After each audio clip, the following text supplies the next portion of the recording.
Sufficient at sapat na ang imbak na bigas ng National Food Authority Palawan para sa mga napektuhan ng pagbaha at bagyong Opong sa mga munisipyo sa hilagang bahagi ng lalawigan.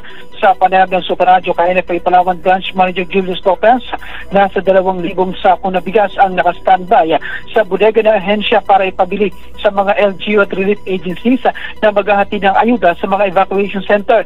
Bukod pa ito sa 156,000 bags ng palay na handang ipagiling bilang karagdagang suporta.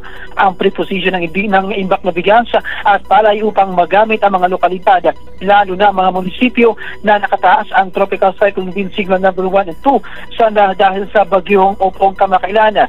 Samantala, wala pang yung request na natatanggap ng NFA, subalit inaasahan na ang mga withdrawal ng DSWD, Office of Civil Defense at mga LGU sa mga susunod na araw. Ako si Jun Vice Pantaculo ng GMA Super Radio Palawan, dapat totoo.